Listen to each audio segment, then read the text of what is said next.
Hey, what's up everyone? So today we're going to be covering the 69th opening, which is the Maruoka Buffalo opening. So this is something that is usually initiated by white, and it's similar to the other Buffalo openings. It's going to start off with the diagonal opening, and of course black playing c3 being the main Buffalo opening. Over here we're going to cover this time round the g4 response for white, and that's usually a decision that is made by white against the black Buffalo opening. Over here the c3. So yeah, this is basically where the Morocco Buffalo kick starts the moment black kind of responds into the book sequence.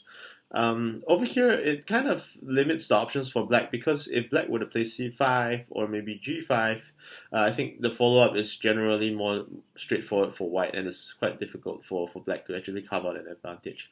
And incidentally, Mr. Hideshi Tamenori, the seven-time world champion, he actually plays c6 all the time when he plays the Buffalo opening. So I would say that he definitely knows some tricks within that opening, and he feels comfortable in playing it. So over here, it's fairly easy for white to follow up, I would say, and black would then kind of jump into e7. And over here, typically I see many white players playing the d8 move over any other move. Another move that is often played is also c5, which kind of follows the sequence over here to d7 because it's quite intuitive for white.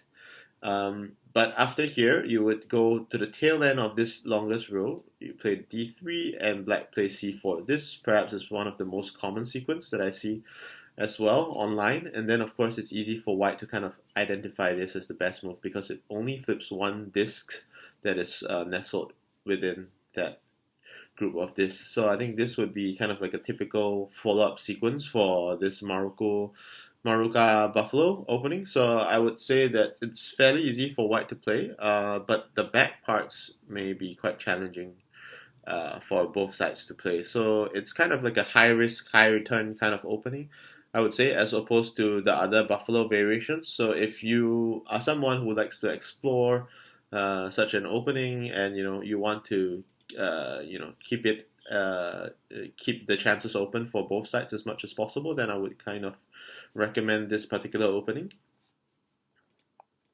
So you can see the follow-up is fairly straightforward at first, but towards the back, it will be quite challenging.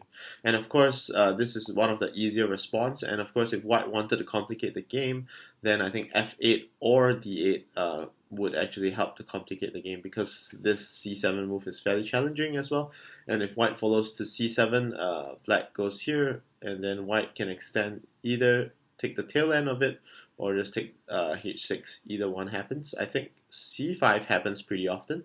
Um, and then, of course, I think h6 is the second most often one. So I would say that it's fairly difficult for black to kind of play this particular part out. But of course, if it's easy for you, then maybe you probably shouldn't consider this opening. But if you find it challenging, then I guess this could be the opening for you to kind of counter Buffalo, the Black Buffalo opening, with this particular G4 move. So thank you very much for joining me in this episode, and that was the Maruka Buffalo opening. And yeah, hope you find it useful. Thanks, and see you at the next episode. Goodbye.